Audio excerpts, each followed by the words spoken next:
Hi, and welcome to Force Calibration, how to help your customers by providing better force measurements. A little bit about Morehouse here, and our purpose is we create a safer world by helping companies improve their force and torque measurements. This webinar is exactly about that. And we're going to discuss how you can help your customers make better measurements. How cool is that? I mean, really, you can do the right things. You wake up in the morning, you spend your day calibrating equipment. Maybe you don't know if it's right or wrong. Maybe you don't know what you're doing is the right thing. You're doing it with the assumption that it's good, that the customers are replicating those results, and all is good. We're going to show you, and we're going to talk about questions to ask. We're going to give you some questions to ponder with what you're doing. And hopefully at the end of this, it's going to come back and you're going to leave with some really good outcomes where you can improve your process, improve your capability, and help your customers by being better. And then they will be better. And then guess what? The world becomes a safer place because the stuff that we test is important. So think about it. Think about it as far as risk levels go, consumer and producer's risk. If somebody does something and the equipment is not, if they say something's good when it's bad, now it goes to the consumer. Maybe brake pads go out, maybe pieces from cars go out, maybe it results in people, casualties that just aren't good. Maybe you start making better measurements today. Maybe you can prevent someone's death in the future from someone not testing something right, not using equipment right. You can give them better results. At the end, it's up to them to, use what you provide, that equipment, use it the right way, and it's up to you to replicate how they're using it so they can have confidence that what you're doing as far as calibration will allow them to make the measurements they need to make. It's much more than just a simple sticker. So that's really our passion, is to help those labs. We can do that. Some ways we can do it is, with our primary deadweight calibrations that are accurate to 0.002% of applied force up to 120,000, or other calibrations that are offered up to 2.25 million pounds force, known to with 0.01%. Hey, this is about reducing the risk. So the more accurate the standard, the reference laboratory that you're sending for calibration, the wider envelope you're going to have, the less risk, the more known you're going to have. You're going to start to eliminate that doubt and that measurement process. This isn't the only thing. It's just one of those things to use the right calibration provider. You got to get the adapters. You have to ask the right questions, all of which we're going to be talking about today. So that's our capability. Deadweight primary standards are the most accurate. We have those up to 120,000 pounds. After that, we have to send our equipment to NIST, who has deadweights up to 1 million pounds. Pretty awesome at NIST. So we get 3 load cells calibrated up to 800,000 pounds to 1 million pounds, and we then sum them all together, and we decided to make a machine that was 10 meganewtons. That's accurate to 0.01%, and that's 2.25 million pounds. That's what we decided. It's pretty cool. All the load cells, you want to load when you're loading in like a chair. You have 3 legs of the chair. You have all these load cells in a plane. You want to load them with equal force. We take great effort to get that down to a science. So we know that any measurement we make is going to be known in our lab to 0.01%. So our torque capability. We also do torque calibrations. We have the second most accurate torque calibration facility in the world, the most accurate in North America. Super cool. NIST does not do torque. They can do a length measurement. They can do a force measurement. Torque is force times length. They do not do it all together. So our machine takes out the cosine errors, bending, all kinds of different parallel errors, all kinds of different things are removed with this machine, and it's super, super accurate. We do this. We give the cell. One of the best examples for this is if you don't know how good your torque capability is, you can send a cell to us. We will send it back with this great, calibrated in this great machine with this great accuracy, very, very low uncertainty, and you can use that as an artifact to say, hey, maybe I have errors in my system, and you can spot those errors in your system by doing that. It's just really something to consider if you're on the torque side and you're wondering, how good is my torque measurement? What happens when I put this on wrong? What is the bending? What are some of the other error sources? Just something we can help out with. Always happy to do. So more about what we do. We manufacture force calibration products, and we're pretty darn passionate about it. And then we calibrate force measuring equipment using standards with very low uncertainties. Again, this reduces risk. We're in the risk reduction business. We're in the business to make the world a safer place, less risk, safer. So these standards that we have allow us to lower the uncertainties of the equipment sent to us for calibration. Yep, allows us to do that too. We manufacture all the machines and adapters shown in this presentation, and really, we help labs make better measurements. So this is my time. This is what I'm passionate about. I am hoping you become a customer of ours if you are not already, because we can help you in almost all situations. If you're dealing with force measurement, we can help you. And we can help you a lot with torque up to a specific capacity. Same with force, but with force, we go to 10 meganewtons or 2.25 million pounds. With torque, we only go up, currently we only go up to 2,000 kilonewtons with a plan to go higher, and that's 2 kilonewton meters or higher with a plan to go higher. So we're passionate about making good measurements. So I'm going to be giving you every bit of information I can during this time. I must say there's a lot involved in providing better force measurements. This webinar is an introduction to the basics. If you're interested, we have a 3.5-day training at our facility on force calibration and uncertainty. There is a cost to it, though you leave with a great takeaway on everything you need to do. You leave with tools, Excel sheets, spreadsheets for helping calculate the CMC uncertainty component for your scope. If you're into that, if you're struggling with how do we do it? We have me personally, published the uncertainty guidance document that A2LA has available for download, or we can send it to you as well. That helps you do your uncertainties, your CMC uncertainty component. So that's all stuff we have. Here's a picture of me, maybe a little outdated. You'll see a picture of me later in this presentation, but here's my contact information. Happy to answer questions if they come up. You write it down. I'm okay. You can call phone, you can email me, whatever your communication preference is. Please look me up on LinkedIn and connect with me there if you want. I try to push out, really informative papers and pieces, which I'll talk about a bit later. So we're going to get started. It's a long introduction, but you can probably tell how passionate I am about it. And it starts really with asking the right questions. You talk to people and they ask you questions. You're like, I never thought about that before. So I'm going to ask you some. And the questions are you asking your customers the right questions? And then, okay, you're thinking about something. What are the right questions? A little bit different here, right? What are they? What are the right questions? We're going to cover that. So the other one, do you have a set of adapters, and are you sending the adapters to your force calibration provider for calibration? We're going to talk about those errors as well. How about your calibration supplier? Do you know how they're loading your equipment? Are they asking you specific questions? Well, how about, do they have the right equipment? Or is their equipment plumb level square rigid? Is it producing the right force values? Where's their traceability come from? Are they coming to Morehouse with primary to standard dead weights?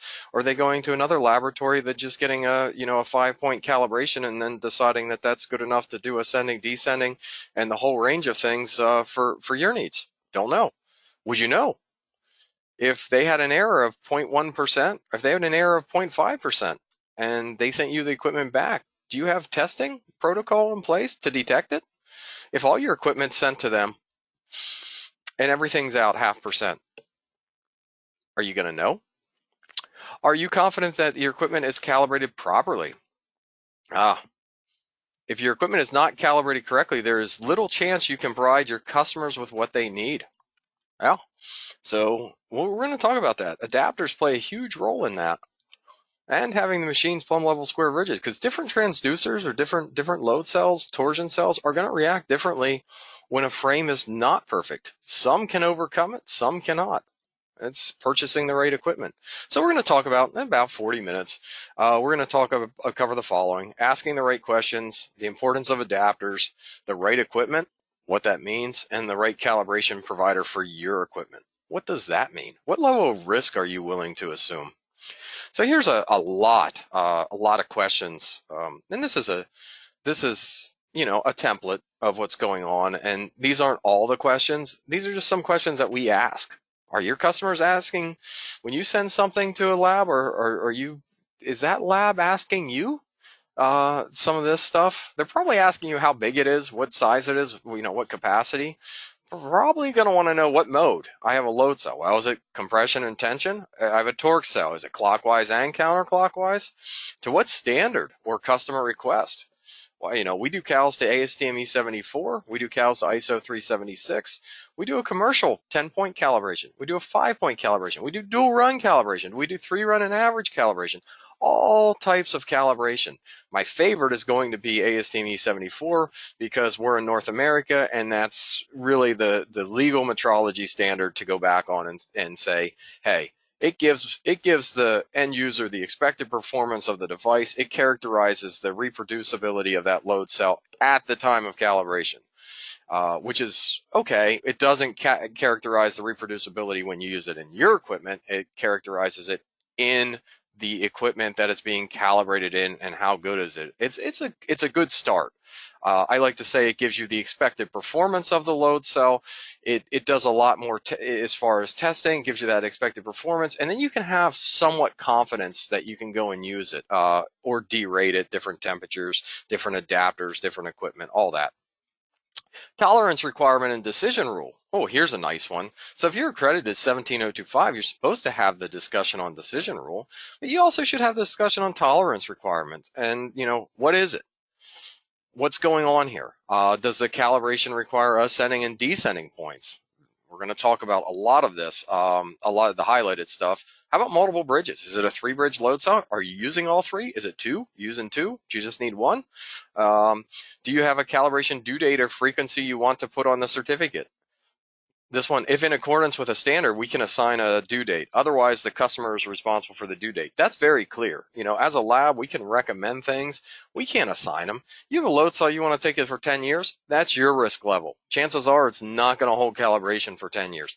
You have a load cell you want to send in every 6 months? Hey, now your risk is, guess what? Now your risk is a lot less because you have more frequency of calibration. Maybe that's too much. Maybe you can look at that data and see it's not drifting and go to 9 months or go to a year. Maybe 6 months is too little. Maybe you have a load cell that's really just not stable and it needs to come in every 3 months. I don't know. You need to look at, really need to look at that data. How is the instrument currently being used? Like to ask that question. Is it in a press? Does it have adapters? Are they ground? Are, all this other stuff.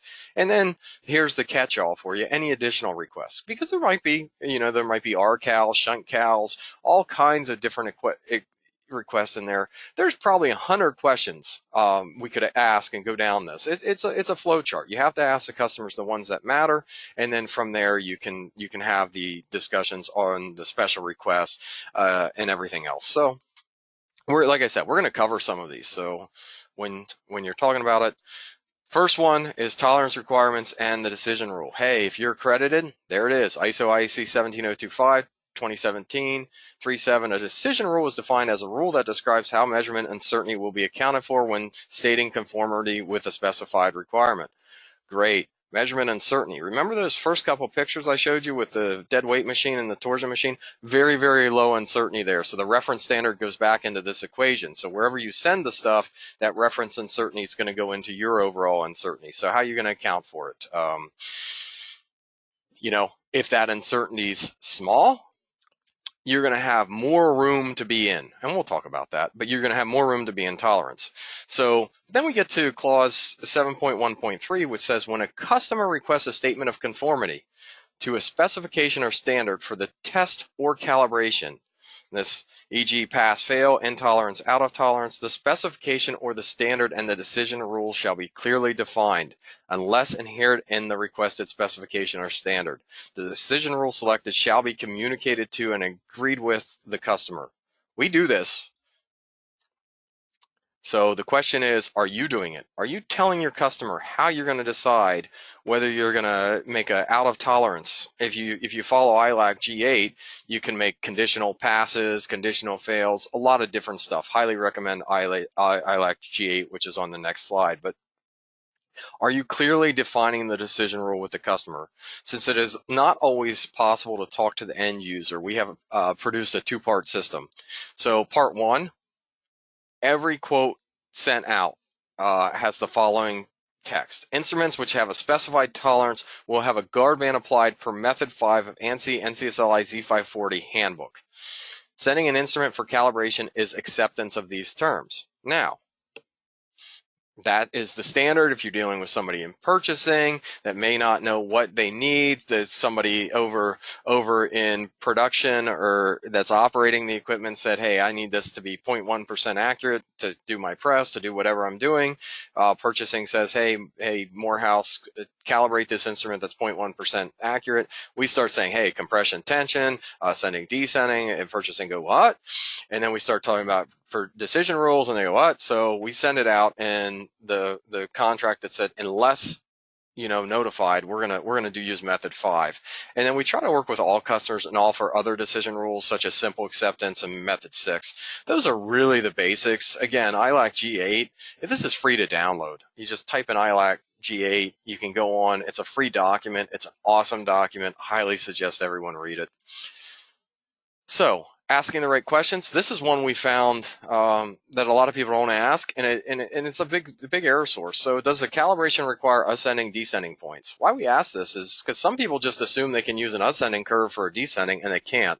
So, ASTM E74 74.1, force measuring instruments are usually used under increasing forces, but if a force measuring instrument is to be used under decreasing force, it shall be calibrated under decreasing forces as well as under increasing forces. So the next slide, hey, this is a 100K load cell, very, very good load cell.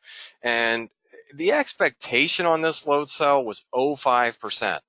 If we just look at the change from ascending to descending, right? If we just look at that change, we have an error of 0.042%. If we look at the same point on the ascending curve versus the same point on the descending curve, the additional error would be 0.042%. So that's a lot. That's eating up a lot of the room. But hey, say you're doing this load cell and you want a class AA, specification here. So, or you want just a regular, class A verification. Well, typically the way that works is the first point is 0.25, but as you get closer to capacity, it's 0.25. So the error's too high. The gist of this, we covered a lot more in looking at errors. This is a quick overview. This error of 0.042% is probably too high for most applications, and I must say that this is a good load cell. It's a very, very good. It's a Morehouse shear web load cell. If you were using something else, the results could vary drastically. So how is the instrument currently being used? This can vary and have lots of different scenarios. The most common are as follows. This is what what adapters are used with it. How is it loaded? Common questions are, is the force device loaded through the top shoulder or thread loaded? If thread loaded, how much engagement? Makes a big difference depending on the load cell, the gauging, how much deformation, stress, strain. You're looking at the strain gauge, the fractional change in length makes a huge difference on the material, makes a huge difference depending on where you're engaging that part. Is the force device loaded through the bottom threads? A lot of people don't understand that. If you load it flat versus bottom threads, there's definitely a difference. Do you have a top block that can be sent with the force measuring device? Top block, top adapter, whatever it is, should be sent in at the time of calibration so the lab can reasonably reproduce the results. Here's an example on thread loading. If the force device is loading through the top shoulder or thread loaded, if thread loaded, how much engagement? So here's a 10K load cell. Look at it. There's two very, very different adapters. Output was 10,001.5 pound with 1.5 engagement versus 9942.3 with 0.5 inches of engagement. There was a difference of 59.2 pounds on a 10,000 pound load cell. The error of this measurement was over the 0.5% on a device expected to be better than 0.025. That error, just from not knowing the depth of the thread here, this is a pretty extreme case, but that error is 20 times what's expected. Think about that. You send a device in with nothing, just the load cell, no threads, no adapters, and you tell that lab to go do what they think's best. Are they going to grab the adapter on the left? Are they going to grab one on the right? Are they going to grab anything? They could load it against the shoulder and the error could be just astronomically higher. So it's better to cross your T's and dot your I's at that point. To make sure. Loading through bottom threads, here's a picture. Outputs, this is about an 0.012% error. Is that super high? Maybe not for most applications, but it's an error. You don't want it. You want to eliminate it. So here we go. Picture on the left is loaded against the base. Picture on the right is loaded through threads. There's the difference. 3 pounds at 25,000. That's about an 0.1. That's about an 0.12% error. You can avoid it. You can eliminate it. Answer the questions. Most people, in our experience, about 99% of the people out there will load that load cell flat. Those that load it over here this way, great. A lot of our competitors load the load cells this way, and they don't let the customers know that they're doing it. Not a problem if you know. You can replicate if you know. So if the calibration provider is loading it through the threads, on your end, you better be loading it through the threads. If they're loading it flat on the base, you should load it flat on the base. Better than that, tell them how you're using it, and they'll replicate it. Best case scenario is you say, hey, I load this thing flat. I expect you to load it flat as my cal provider. Great, awesome. We'd love to hear it. Do you have a top block that can be sent in with the force measuring device? Here's an example. Different hardness of top adapters on column load cells can produce errors as high as 0.3%. Here's an example. Here dates back in 2017. Here's pictures to the right. One setup, right here, and then on the left, and then another setup on the right. Two different scenarios. One customer sends everything in.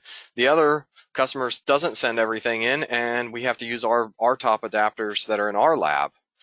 And on this load cell, there was a difference, a huge difference, 0.307%.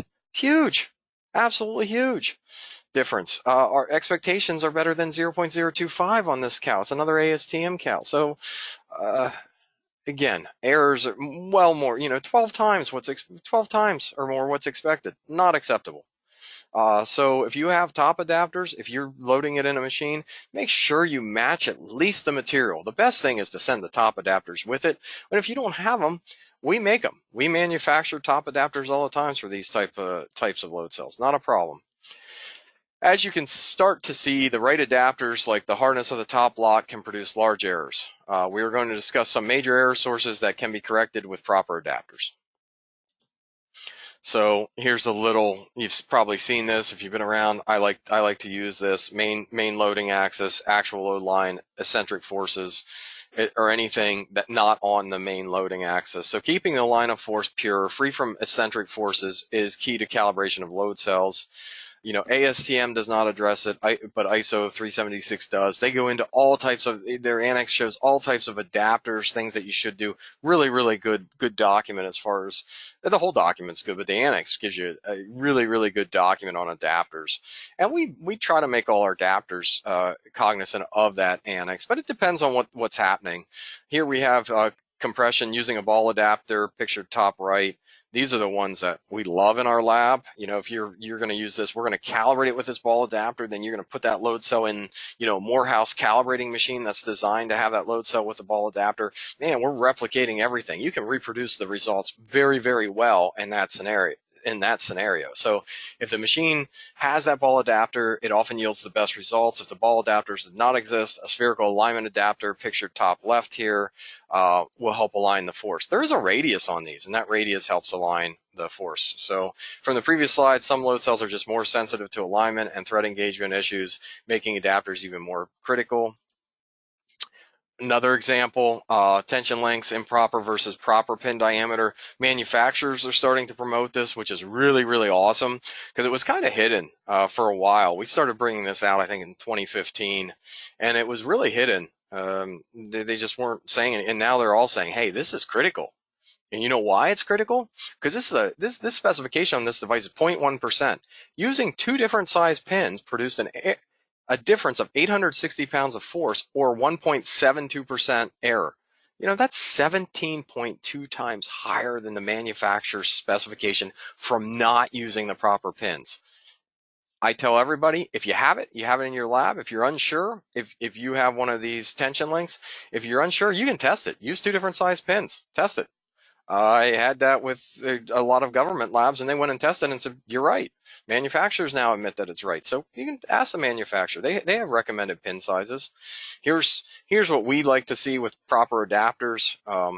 This is pretty cool because what's coming up, we have this is a model of our cow machine here, and then you have TMA, the tension member adapters, and then that's threaded into these new clevis, which I'm going to show you that here.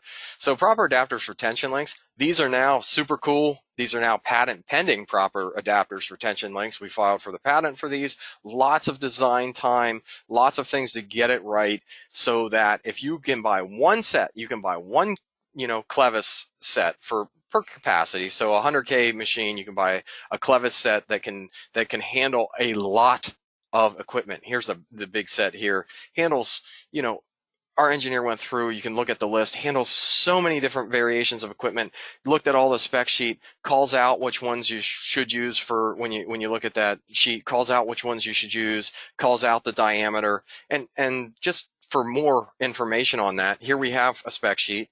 This one is from Dylan. It's an EDX Extreme. Good tension link, but you have to go, if you want to get this right, you have to go and look at their spec sheet and you have to say, what size adapter should I use? And according to the spec sheet, the EDX 20 ton uses a 2-inch pin and the EDX 25 ton a 1.97-inch pins. Larger instrument takes a smaller pin. Doesn't always make sense. Hey, it works. I know that that's 50 millimeter versus 2-inch. One's probably for domestic. One's probably was more sells probably better overseas, North America. That's why it's 50 millimeter. Doesn't matter. You need to know what the customer's doing. If they're using their own pin, the customer could be using a 1.854-inch pin. You need that pin. Or you need to have them tell you that they're using a 1.84-inch pin and then you use the same size. If you don't know, the best thing is to follow the manufacturer's recommendation. But actually, the best thing is to ask the customer. But if they tell you to follow the manufacturer's recommendation, then you can come back and follow it. Because often those pins that are cast get worn. You have to differentiate top bottom. Wear patterns will affect results, put things out of tolerance.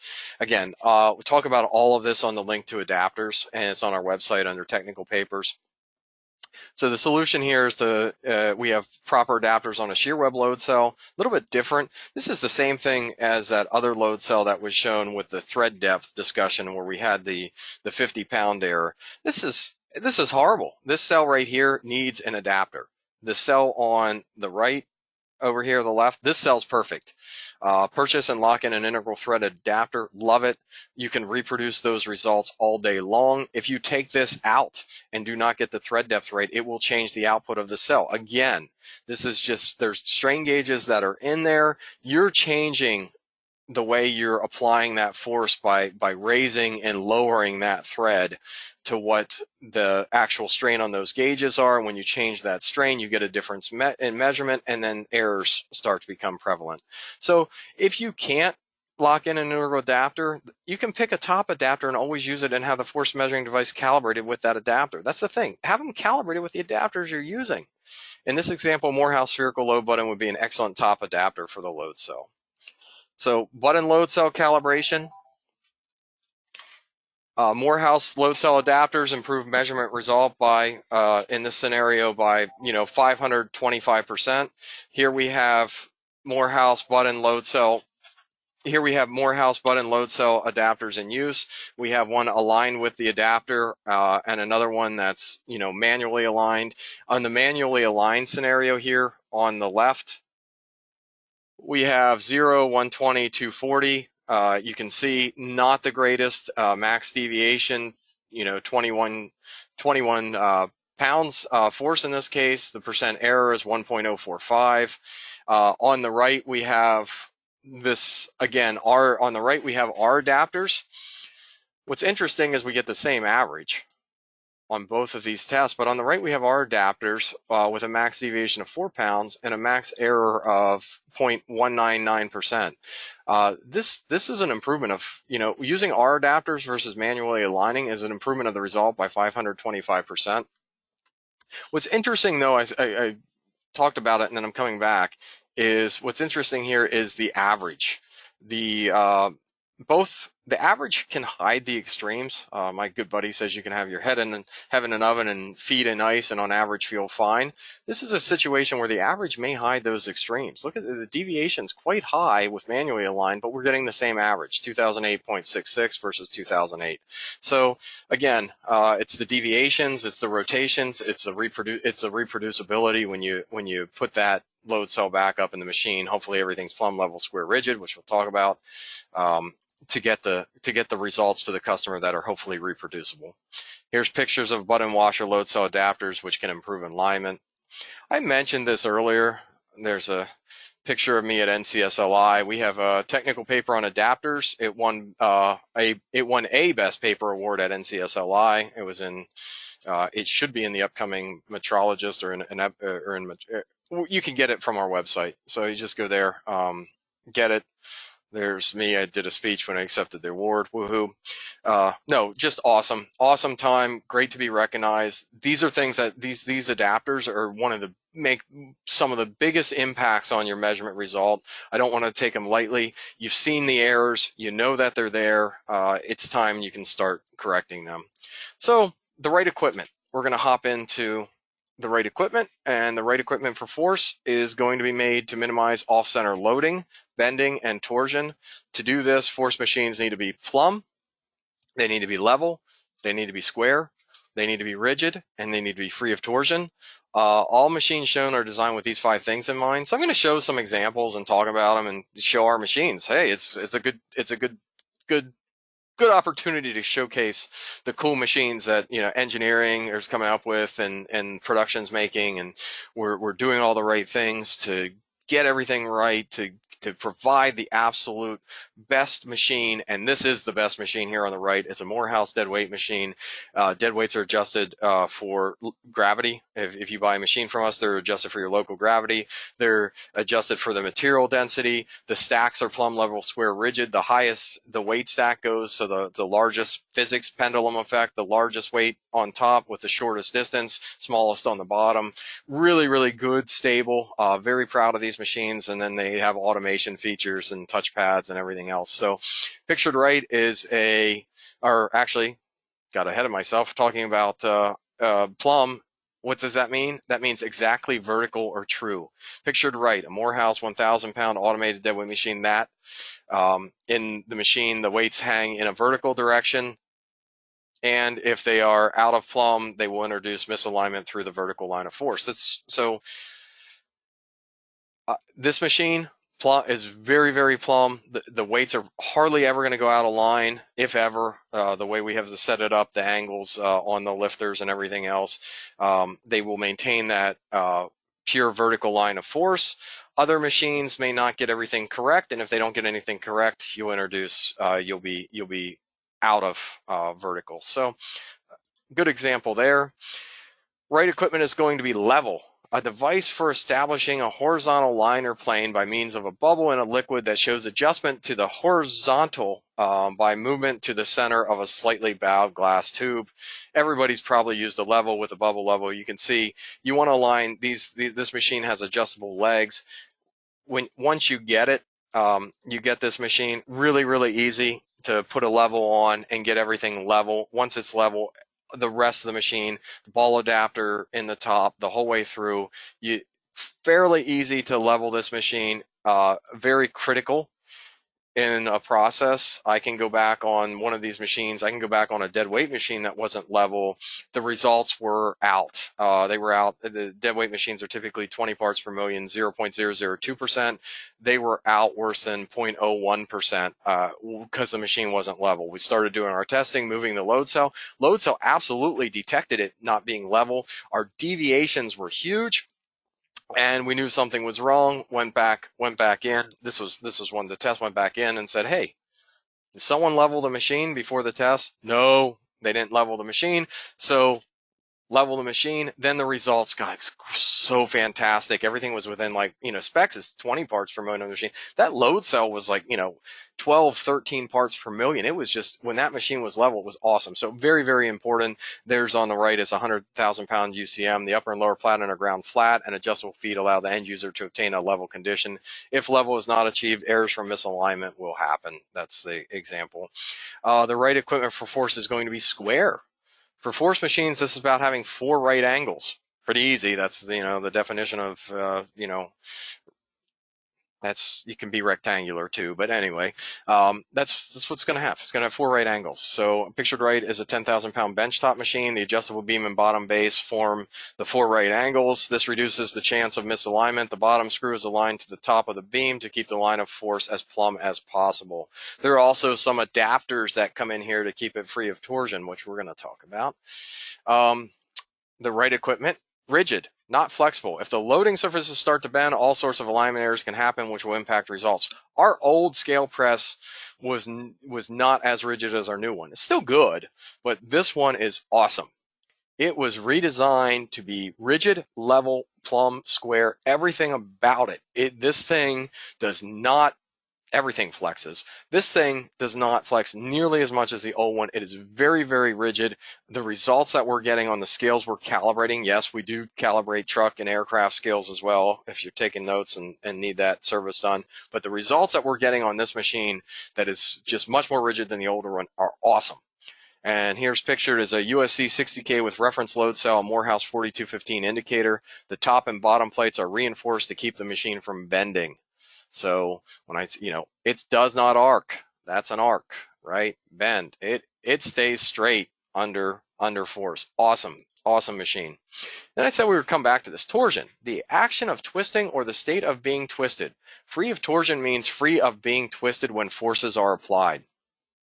Pictured right is a 2K PCM with reference load cell. This machine has special bearings to keep things from twisting. Before putting in the bearings, the measurement errors were higher than 0.1%. This is initial testing and development. When we added the bearings, the errors became less than 0.02. They're actually about 0.015, which is better than most transfer standard type machines. So any machine's going to have that. It's typically natural for things, anything threaded, to want to unthread. If you think of an incline and the threads have a pitch, things want to back off. This machine has, in this top section here, we've done a lot of work to add some really cool features where we have the just bearings to keep the friction away. If we're talking torque, same concept with torque. You don't want friction in the torque machine. So bearings will help eliminate that friction. Using the right bearings will reduce it even more. Using the right design and right bearings will introduce it even more. And there is torsion error, but we have it minimal. We absolutely have it minimalized in this machine to a point, and I'm giving worst case scenarios. So an example is if you compare 2 load cells in a calibrating machine, you're probably going to get what ASTM defines as dissemination error of 0.015%, and that's most likely attributed to some torsion between those 2 cells and the threads trying to be pulled apart. So bearings make a huge difference here. And that concludes the stuff on equipment. And then the next one is, and we have more webinars on this, on risk and everything else, but I'm going to say it, the right calibration provider, really importantly, has equipment to meet your needs. And then we talk about decision and we talk about rules. And when I start talking about risk, I start talking about, hey, anything to the right and anything to the left of this one is risk. In this scenario, there's a ton of risk. No one would be happy with over 30% risk. No one. So what this means, when we start looking at it, we look TUR. The TUR, simple definition, tolerance divided by expanded uncertainty. Uncertainty is typically defined as this in that equation. Some people are going to say, hey, maybe in the dimensional people that I pick on say, hey, where does it say this? And I say, yeah, P14 kind of says it. If you read ILAC P14, it kind of says it about any short-term contributors that should be included. Typically, short-term contributors are resolution and reproducibility, but we can go to ANSI Z540.3 and we can go to that handbook, and it clearly defines what's in the denominator, and that is what this big U is. It is a coverage factor, CMC uncertainty component. That's how good your calibration process is, how good for that machine. It's been determined. The resolution of the UUT is in there, and reproducibility, and it goes on to say more things that are in there, but these are the minimum. So they're more than just what I'm showing you here. These are just the minimum that we can derive from ILAC P14, and if you think ILAC P14, as I said, is not as clear as it needs to be, you can go to the ANSI Z540.3 handbook and you can read what the definition of the denominator for expanded uncertainty is, and that's where this is from. So I know dimensional people like live in this test accuracy world, and they live in things about different things. That's not what we're discussing here. We're discussing force and the way it equates to the definition of the standards we know about and that accreditation is currently recognizing, which is ANSI Z540 handbook and ILAC P14. So more on that. Anyway, so here I have a 10,000 pound device, 0.5% of full scale is what we want it to be, 0.1 pound resolution, and 0.5. This isn't our dead weight machine, so pretty nice. If we apply this formula, we have a TUR of 22 to 1, meaning we're 22 times better. We go over here to a competitor's machine, things change a little bit in the competitor's machine. Same tolerance, same resolution, their repeatability is not going to be as good typically. These machines, they're very rigid. They're plumb level square rigid, but they don't have that characteristic or that uncertainty, that very low uncertainty of the dead weight machine. So therefore, the load cell's not going to repeat as well in these transfer machines. It can't. The standards aren't as accurate. So competitor CMC here, one-sided tolerance, same thing. Expanded uncertainty went from 0.22 to 5 pounds, TUR of 1 to 1. What's that mean graphically? Not good. That means really the risk is over 4%. In this scenario, whereas with Morehouse, it's 0%. And look at 10,000 pounds. Look at all this room on the right and left side. Ton of room. So if we move that location, the calibrations, we start talking about risk and everything else. Calibration's about location, location, location. If you're dead center, this scenario, 4.5, 0%, there's probably too much risk on the one on the right. But if we move that location, guess what happens? Now we're talking out of tolerance condition. Morehouse calibrates it. We can say it's in tolerance. We can say, hey, we've done our analysis. We're following ISO 17002, ISO IC 17025. We're following it. We can make a statement of conformance. We can do a pass fail. We can say it's in or out of tolerance at 10,004 pounds. The other provider cannot. When they calibrate it and they include that measurement uncertainty, the risk goes from 4.66 to 34.47. Location of the measurement is moved. Here we go here. The total risk is 0. In the case when we calibrate it, a lot more room to be in. And here graphically, this is all it may. A small relative expanded uncertainty, that's calibration by dead weights. That's calibration in most cases by Morehouse, and produces this larger acceptance interval for us to say, hey, your device is in tolerance. Whereas a large relative expanded uncertainty cuts that down significantly, where a lot of more people are going to get the callback that says, hey, we received the instrument, it's not in tolerance, we're going to adjust it. Still, even if they adjust it to 0, is 0 bias, 0 error, it's still 4.55% risk unless they get better uncertainties or better reference standards.